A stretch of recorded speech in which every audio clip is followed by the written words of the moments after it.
After decades of hit-and-miss titles, a reboot that fell flat on its face, and truly forgettable games, Sonic the Hedgehog is back, and he's finally up to speed. Sonic Mania, fronted by modding veteran turned blue hedgehog saviour Christian Whitehead, has exploded onto the gaming scene, being one of, if not the best, Sonic game ever made. Sonic Mania is nothing but a love letter to your childhood, while also being accessible to those who never experienced the wonder of a Genesis-era Sonic game. With Sonic 4 stricken from the record and Mania being the true sequel to Sonic & Knuckles, there's no surprise that this title makes callback after callback after callback. I'm Rich from WhatCulture.com, and these are 10 awesome Sonic Mania Easter eggs you need to see. Number 10. Daytona USA. Daytona USA is special to many, surfacing as both an arcade cabinet and a Sega Saturn game in the mid-90s. There are two references to this beloved title in Sonic Mania, the first being the original voiceover artist returning to provide the 3, 2, 1, go! And Go! in the head-to-head and time trial modes, and the second appearing in the third level, Studiopolis Zone. Occasionally, you'll see this Hornet van around the level, resembling the vehicle you drive in Daytona USA. One you'll miss if you're not a Daytona fan, but if you're a Sonic Spinball fan, you'll recognise the sounds used when you dive into the back of this precariously placed van. Number 9. Sega Sonic Popcorn Shop.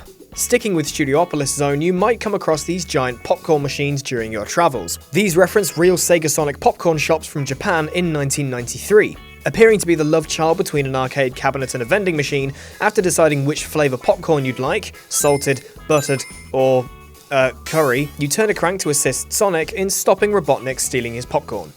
As you do. Obscure for sure, but it's just another example of just how much love has gone into Mania, and how much of a superfan Christian Whitehead is. Number 8. CRT Filters. If you ever played a Mega Drive or Genesis game back in the day, chances are you played it on a CRT TV. You know, those old things you probably have to chuck coal in or something. If you head into the settings menu, you can apply CRT filters to the visuals to give the game even more of a retro look. It doesn't change the gameplay at all, but with just how good the 16-bit inspired visuals already are, the CRT filters just add that extra layer of illusion that you're really playing a Sonic game from the 90s. It's a wonderful experience. Number 7. Splats. I'm sure you've seen it before. Content appears in promotional material prior to a game's release, but then is absent from the final product. An iconic example in the Sonic universe is Splats, a spring-loaded rabbit. Originally to appear in the first Sonic the Hedgehog title, it never made it in. Splats did appear in the comics and cartoons, and even ended up as a figure in the mid-90s. Splats finally appeared in a Sonic game in Mania's Press Garden Zone, with hordes of Splats emerging from ink jars around the level. Using the same colour palette as the unfinished sprites in the Sonic 1 files, it's only taken 26 years to finally make it to the big leagues.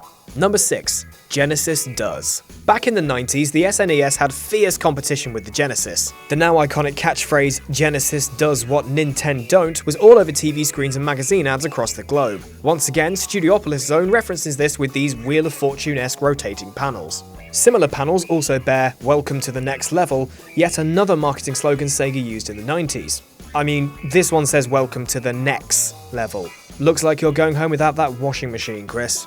Number 5. Pine Pot. In case you haven't already guessed, Studiopolis Zone is crammed with Easter eggs and references, as are all the levels in this game, but the most iconic ones seem to be here. Amidst the scenery in Studiopolis, you might spot this neon pink bot sign, which bears a striking resemblance to the Pine Pot sign seen in the original Streets of Rage. On the topic of signs, another one seen during the Studiopolis Act 1 boss fight bears resemblance to that of the Club Sega sign, which appeared above numerous arcades in Japan.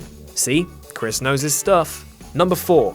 Bosses. The new bosses in Sonic Mania are a marvel of game design, but some either bear resemblances to previous bosses or are simply cut and pasted from previous games, still being awesome to battle. To name a few, Green Hill Zone Act 2's boss resembles the final boss from Sonic 2, both of the Hydro City Zone bosses reference their former selves, the Oil Ocean Act 2 boss is an amalgamation of the original Oil Ocean and Lava Reef Zone bosses, Metallic Madness's Act 1 boss is a replica of the final boss from the original Sonic the Hedgehog, the Act 2 boss dispenses miniature versions of the Emerald Hill and Marble Zone bosses, and the Act 1 boss in Titan Monarch Zone is Red Eye from Sonic & Knuckles.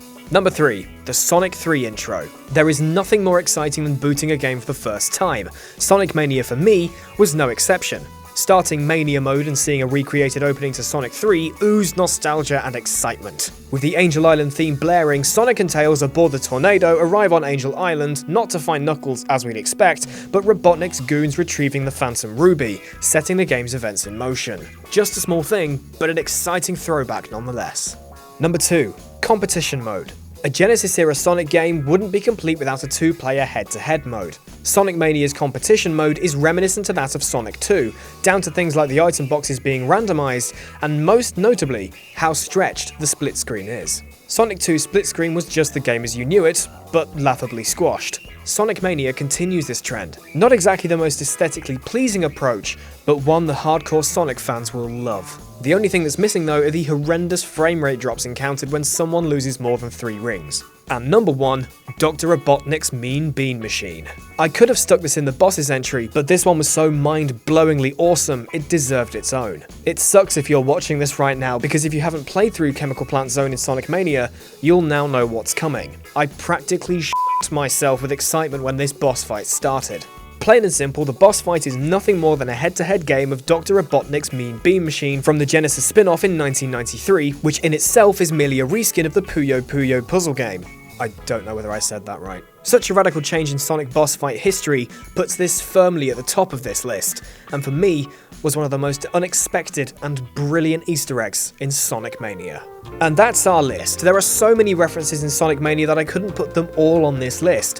Which Easter eggs have you spotted that you haven't seen here? Let us know in the comment section down below, and why not check out our Sonic Mania review over on whatculture.com, along with the other news lists and articles you'd expect. I'm Rich from What Culture, you can follow us here on Twitter, and I'll see you soon.